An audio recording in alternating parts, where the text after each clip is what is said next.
In fact, the NDRF has said that the government there has asked all the rescue teams to give their mobilization plan to them. The NDRF says that rescue operations are almost over, and earlier, remember, there were reports that the Nepalese government had asked the NDRF to leave Nepal.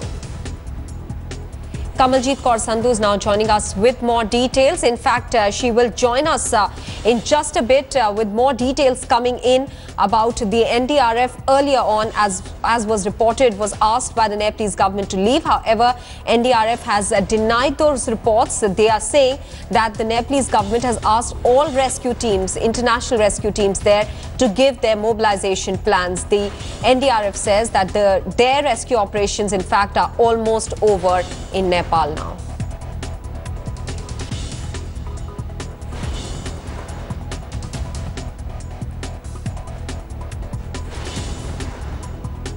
Kamaljeet Kaur Sandhu is now joining us with more details. Kamal, is this perhaps a polite way of asking the international rescue teams that their work is perhaps over and they should leave?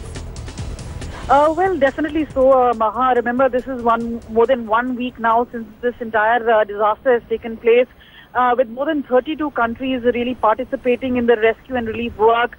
They've obviously asked for a demobilization plan from each of the countries.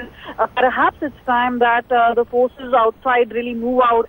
But there have been controversies related to the Indian forces and how the Indian media has been giving them due coverage. There seems to be a controversy regarding that.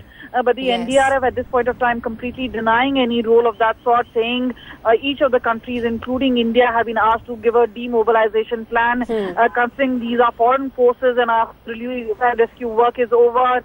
Perhaps only the relief material has to be distributed through the Nepalese authorities, and that is the task that Nepal authority themselves would want to do. So yes, in that sense, they've been asked to give that particular plan, but denying reports that any of the NDRF teams have returned back to India. Kamal, what does NDRF mean when it says their work is almost over? Do they have any time frame as to when they can come back? They're saying there's no formal communication from the Nepal authority. We've also been told by our sources that clearly they will be speaking to the Ministry of Home Affairs and the PMO. And remember, the deployment was done by them. Perhaps there's a formal communication which has to come through. NDRF doesn't directly deal with the Nepal authority. And remember, the Nepal embassy is also dealing with the PMO as well as Ministry of Home Affairs. So there is a consolidated effort, including by India and the other neighboring countries, including foreign countries. So yes, once the pull-out action will happen, this is eventually to take place because as far as rescue work is over, many are saying the work is more or less almost done. But perhaps the distribution of relief material, in which India is also participating in a huge way, something that India would want to contribute in a major way. But at this point of time, they will await instructions from the Indian government. Kamaljeet Kaur Sandhu, many thanks for getting us those details.